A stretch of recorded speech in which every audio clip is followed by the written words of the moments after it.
Tom had spent his summer doing something that brought him peace. A slow, steady rhythm of chopping and curing firewood. Not just any firewood, but oak logs he had hand-split, seasoned and stacked with care. It wasn't just preparation for the winter. It was a labor of intention. After years spent as a firefighter, running into chaos and pulling people from disaster, he'd come to appreciate the quiet victories, the ones that came from doing things the right way. His small mountain town was peaceful, but not without its share of nonsense. The HOA had a reputation for nitpicking, but Tom stayed out of it. He focused on his cabin, his routines, and the simple comfort of knowing he could warm his home with work he'd done himself. The firewood was more than a stack of logs. It was his independence, his comfort, his proof that even in a place run by rules, he still had a patch of peace no one could touch, or so he thought. One crisp evening, Tom stepped out just after sunset, feeling that first bite of autumn air. It was the kind of cold that crept in slow, wrapping around your knees and shoulders before you realized you needed that fire. He walked out to his firewood stack, expecting to grab a few logs like always. But something was off. A whole row was missing. He blinked, counted again, then walked around to make sure none had rolled off or gotten scattered. Everything else looked undisturbed. No animal tracks. No broken branches. For a moment he doubted himself. Maybe he used more than he thought. Maybe the wind knocked some over.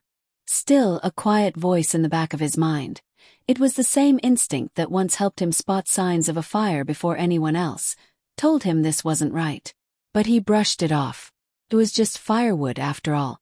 No need to go hunting shadows over something so small. Not yet. The very next day proved it wasn't his memory. After a quick trip to town for groceries, Tom came back around dusk and walked out to the stack again. Another row gone. Clean, deliberate, no mess. That's when the realization landed hard. This wasn't coincidence. It wasn't animals or wind or his own forgetfulness. Someone was taking from him. And not just wood.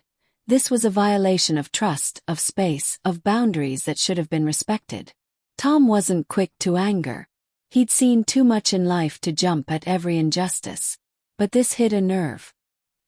He walked back inside, pulled up footage from the motion camera he'd installed mostly for raccoons and deer, and started scrubbing through the files. What he saw made him stop cold. Karen, HOA president herself. Middle of the night. Bathrobe, slippers, wheelbarrow. Helping herself to his firewood like it was set out for donation.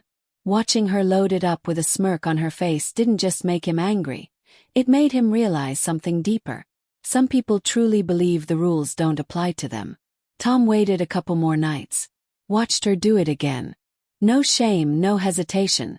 Just that smug confidence of someone used to controlling the game.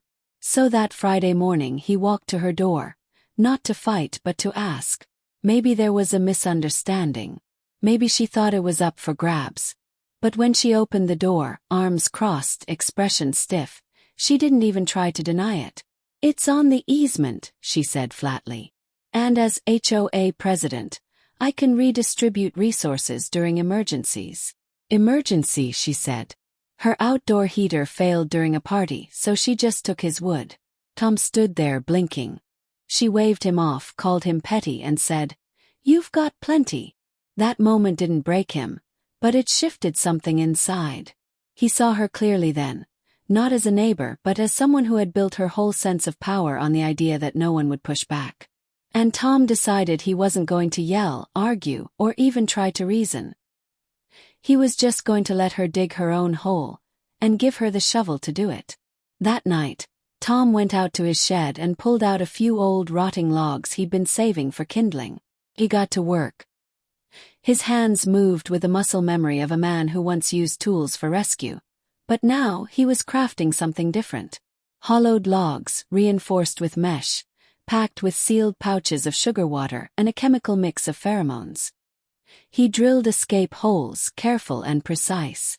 Then he made a call to a buddy from his firefighting days, now running pest control. "You still got those ants?" "Mask. Not just any ants. Harvester ants, mean little creatures with a sting you don't forget. By the time the logs were done, they looked just like the rest of his stack. He even sprinkled a few real logs on top for camouflage.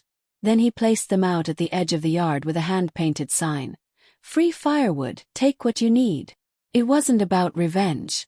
It was about giving someone enough rope to reveal who they really were. Sometimes the best answers aren't arguments, they're experiences. Just after midnight she appeared. Karen, robe and all, humming like she was sneaking out for cookies, not contraband. She didn't hesitate. She peeked around, loaded the wheelbarrow, and rolled off into the night. Tom didn't lift a finger.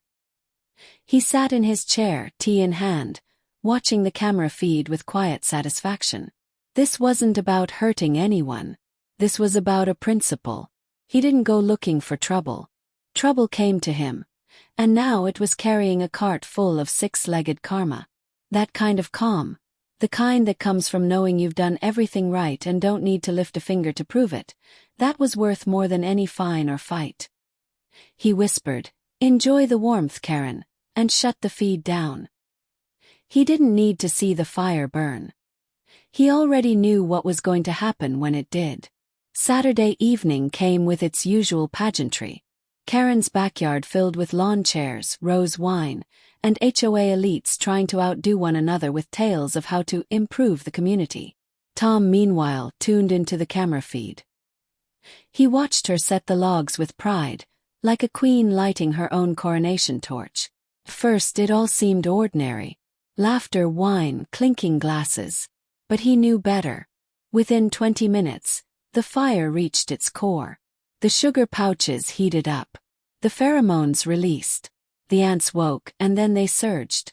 One woman screamed, slapping at her ankle. Another dropped her drink and spun in circles. She shrieked, flailing, trying to fish one of the logs out with a pair of tongs, only to drop it, breaking it open like a nightmare piñata. Chaos erupted. Wine spilled, guests fled, someone fell into the planter. And in that moment, Tom didn't laugh to be cruel. He smiled because the lesson had landed. You don't take what's not yours, and if you do, you might end up wearing it. By morning, the buzz had spread like wildfire. Neighbors swapped versions of the story like schoolyard rumors. Some said the ants were venomous. Others claimed Karen fainted. Tom didn't say a word. He sanded wood in his garage, letting them talk. People stopped by, asked questions, hinted at what they heard. He just nodded, handed out a few smiles, and kept his tea hot. Because the real reward wasn't the prank. It was the shift in the air. For once, Karen wasn't above consequences. And Tom. He hadn't said a cruel word. He didn't raise his voice. He just gave her the chance to show the neighborhood who she really was. That's the kind of justice that sticks. The kind that doesn't need applause because it echoes quietly in every nod from a neighbor who says, "Glad someone finally did something." That's what made it all worth it. Karen wasn't the type to accept defeat quietly. After her backyard chaos became the neighborhood's favorite new gossip, she shifted into retaliation mode. Within 2 days, Tom found 3 HOA citations in his mailbox, petty violations that had clearly been cooked up overnight. One for improperly stacked wood, another for a visible garden hose, and the third for fencing aesthetic violations. It was laughable, especially since the fence had been there a decade without a word. But Tom didn't get angry. He pinned the citations to his fridge like trophies and smiled to himself. He'd spent his career keeping calm in chaos. He wasn't about to be rattled by a clipboard warrior. He knew what was really happening, a flailing attempt at control from someone whose grip on the community was slipping. And rather than bite back, he quietly sharpened the next move. Not in revenge, but in truth. Tom had learned over the years that the best way to counter noise is with facts.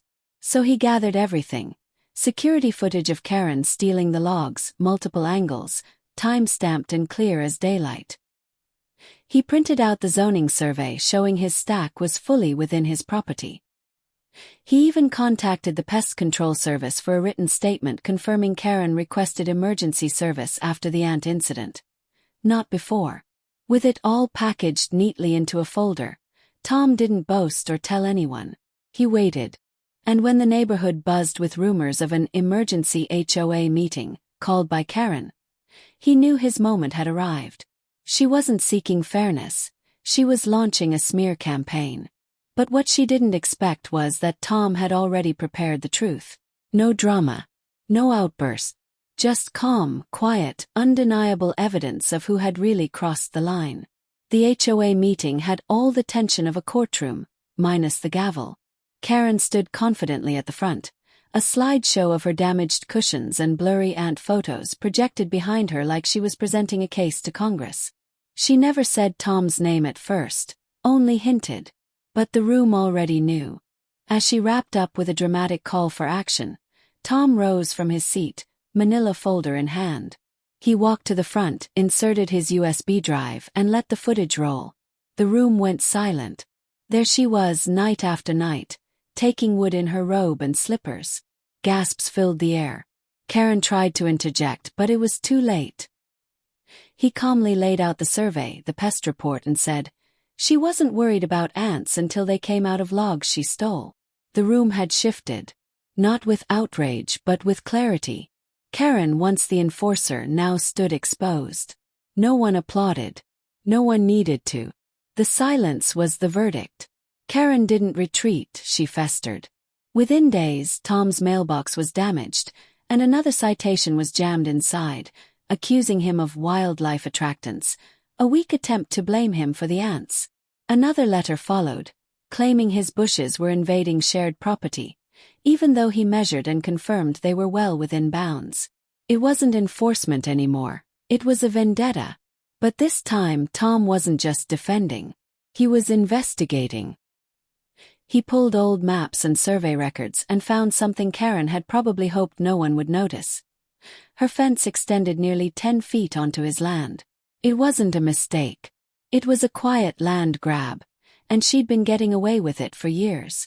Instead of confronting her, Tom called the county and requested a property reassessment. Let the professionals handle it. If she wanted to play by rules, he was more than happy to play too, just fairly.